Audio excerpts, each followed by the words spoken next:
E aí, gente, tranquilo? Pipoco aqui. Eu vou voltar agora para as raízes do canal, né? Assim, que é o que eu quero que seja o que eu fale mais, que é falar sobre time que a maioria das pessoas não conhece, mas que tem uma grande história, uma linda história por trás e apresentar eles para todo o Brasil mesmo. Hoje eu vou falar sobre o São Raimundo do Amazonas.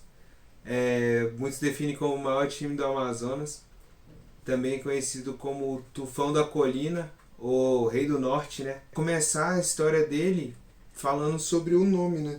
Que é em homenagem ao bairro de São Raimundo, no Amazonas, em Manaus. E o bairro tem denominação baseada no santo, São Raimundo Nonato, que é nascido na Espanha ali por volta de 1200 e foi o que inspirou o clube. E o escudo do clube é baseado no São Cristóvão, do Rio de Janeiro, que é o time que revelou o Ronaldo Fenômeno, inclusive. Essa camisa aqui é de 2008, pelo que eu pesquisei, da Wilson, muito bonita, né? Então, o time foi fundado em 1918, numa junção entre o time chamado Risópolis, que tinha lá, e alguns times amadores ali do bairro. E aí surgiu o São Raimundo, né? E eles queriam que as cores do uniforme fossem vermelha, por causa das túnicas do santo. Só que vermelho era um tecido muito caro na época. E esse era um time que era para ser do povo, assim, e para bater de frente com os times de elite de Manaus.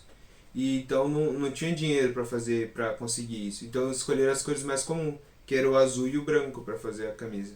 Foi um time que demorou para se filiar. Ele só se filiou à federação assim no final da década de 50.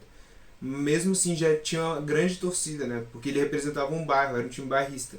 Que não é um termo que a gente usa muito no Brasil, mas é muito comum no resto da América do Sul, especialmente ali na Argentina e Uruguai, né? Porque é muito time bairrista, assim, Boca é um bairro da Argentina, então tem o pessoal que torce pro Boca, que mora lá, entendeu?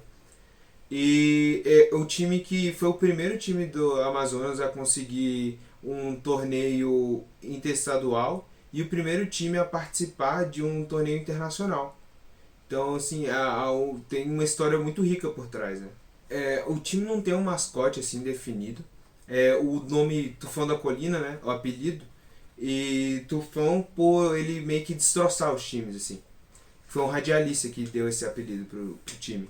E então não tem um personagem personificado. A torcida gostava de usar o Tais, né? Porque por demônio da Tasmânia, por fazer um tufão assim, simular Atlético Paranaense, mas nunca foi escolhido um escudo por si assim dizer.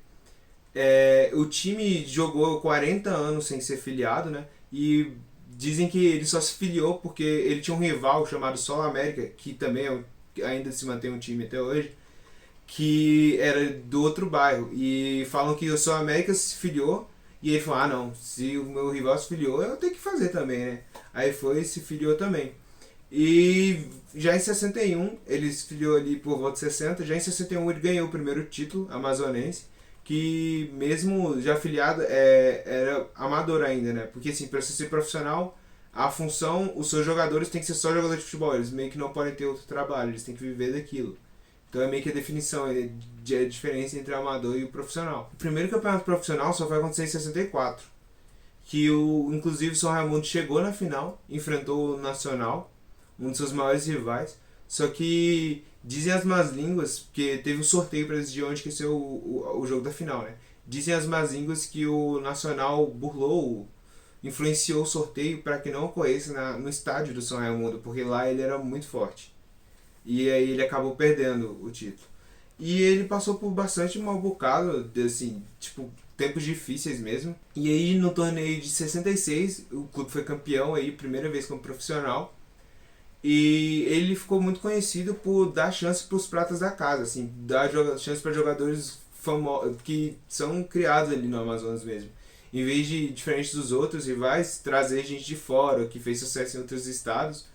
E, então é basicamente um clube do povo mesmo. Depois disso, São Raimundo passou assim por uns maus bocados, sabe? Tempos difíceis mesmo.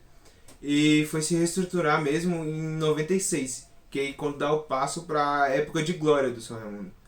Que em 96 ele fica em quarto colocado no campeonato. Só que os três times à frente tinham vaga para jogar a Série C. Só que o Clipper, o vice-campeão, acaba desistindo da vaga. As pessoas podem achar estranho, mas é uma coisa bastante comum, inclusive, entre times assim de menor expressão, por assim se dizer, por não ter dinheiro mesmo para sustentar jogador o ano inteiro ou para fazer as viagens e acabam desistindo da competição. E aí o São Raimundo foi, participou, não passou da primeira fase, mas já foi um processo muito importante.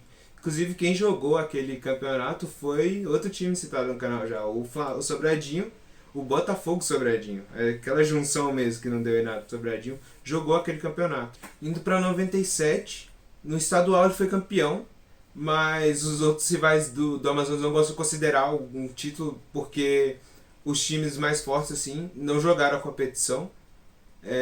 Não sei porquê, mas não quiseram jogar, e aí o São Raimundo terminou campeão. E na Série C ele até passou de fase, mas acabou perdendo pro time do Pará na próxima, então não foi lá muitas coisas. Aí chega 98, campeão do Amazonense, com todos os times jogando, batendo em todo mundo mesmo, e vai para a Copa Norte, enfrenta o Sampaio Corrêa na final e acaba perdendo, muito triste, nos pênaltis pro Sampaio Corrêa. E foi bem na Série C. Ele passou até a fase que era meio que as quartas de finais da época. Mas ele acabou caindo. E aí a gente chega em 1999, o ano de ouro do São Raimundo. Que ele é campeão do estadual, batendo em todo mundo de novo. Campeão, sem sombra de dúvidas mesmo. Copa Norte ganha do Sampaio Corrêa nos pênaltis finalmente. Aqui tem os gols do jogo. Josenilson arranca pelo meio e enfia para Jairo Lenzi. Ele recebe, vira e bate no ângulo, silenciando o Vivaldão. Sampaio 1-0. Marcos Luiz passa para Niltinho, que lança Neto, que domina e manda um torpedo no canto direito do goleiro e empata o jogo. A comemoração, é claro, é com a torcida. Emanuel cobra para o Sampaio, mas Nailton defende a bola e o título. Aí, o que se viu foi uma explosão de alegria. São Raimundo 3-1 nos pênaltis. Os jogadores comemoraram com a torcida.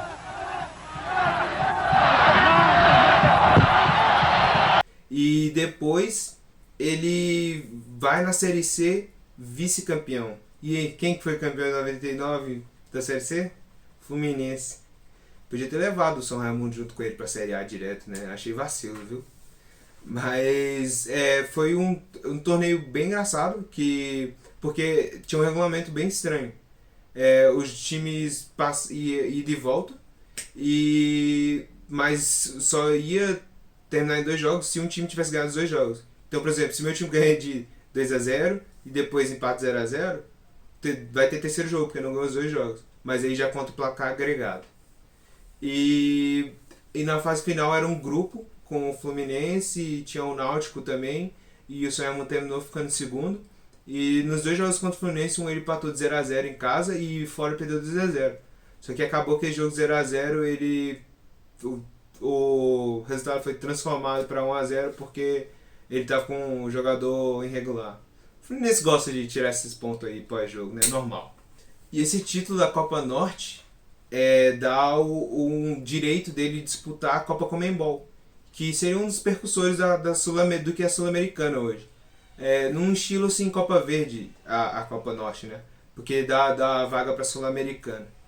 E aí foi que ele participou da sua primeira competição internacional, viajando para enfrentar time na Colômbia e time no Peru, ganhando. Chegou na semifinal e acabou caindo para o CSA, esse mesmo que disputou o Campeonato Brasileiro, agora 2019. Perdeu nos pênaltis lá em Maceió.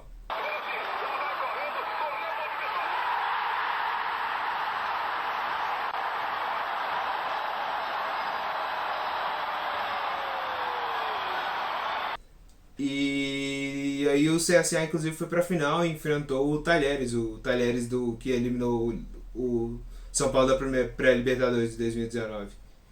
E foi assim, mas já foi uma emoção muito grande, né? Você vê seu time jogar uma partida internacional é algo muito impactante, ver seu time viajando para fora. Meu amigo, se o Sobradinho jogar um jogo internacional, eu vou chorar os 90 minutos, certeza. O artilheiro da Copa Conmebol, inclusive, foi o jogador do São Raimundo, o Marcelo Araxá. Inclusive, Araxá é um possível vídeo, viu? A camisa é bonita demais.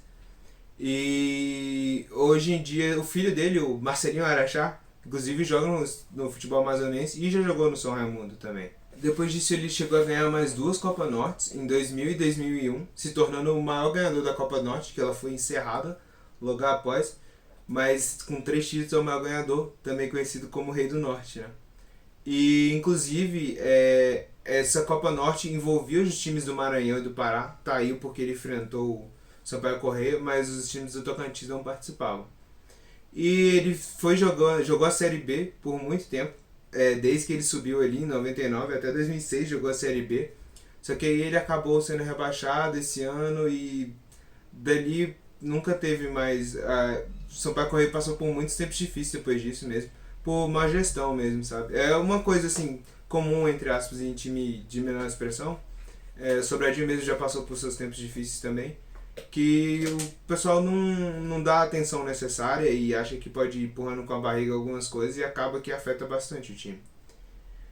Mas em 2003, na Copa do Brasil, o São Raimundo foi enfrentar o São Paulo. Inclusive o técnico do São Raimundo, após o São Paulo tinha perdido no jogo estadual, falou que podia ganhar desse time, não tinha problema. Aí o pessoal, a imprensa paulista já devia estar louca, né? Rindo do cara. Chegou o jogo lá no estádio do São Raimundo, estádio lotado, 2-0 pro São Raimundo o jogo, torcida fazendo olé e tudo, falaram que podia ter sido 5-0. Taca, viu? O jogo, São Paulo não viu a cor da bola. E o São Paulo vai fazer 2 mudanças, já as informações do Márcio Moron. Ali Adriano. E o gol! Gol! E naquele time de São Paulo tinha 3 campeões mundiais de 2002 com a seleção brasileira. Rogério Ceni, Ricardinho e o Kaká. E além disso, tinha no time também o Léo Moura, que chegou a jogar Flamengo depois e Grêmio agora. E também tinha o Luiz Fabiano, né? Fabuloso. Inclusive no jogo de volta, né? Infelizmente o São Raimundo não passou. O jogo de volta foi 6-0 pro São Paulo e teve 5 gols Fabuloso. Desde de 2006, você tinha citado, o São Raimundo chegou a ser rebaixado já 2 vezes. Inclusive ele passou seu centenário na Série B do Amazonas. Mas agora em 2019 ele estava disputando a Série A. Só que aí foi parado, né? Mas esse é o time que eu gostei bastante de aprender sobre ele. Que é uma camisa muito bonita, é uma história muito bonita também. Espero que vocês gostem. Conhecer mais um time que a maioria não conhece. E queria agradecer a ajuda do meu amigo Frank e Elias, que eu conversei, torcedores do Tufão mesmo, para falar um pouco sobre o time, né, para me dar informação. Obrigadão pela ajuda. E é isso, obrigado por mais um vídeo, curtam, compartilhem, se inscrevam no canal, divulguem para todo mundo e que o Tufão tenha tempos melhores, com certeza vai ter. Valeu!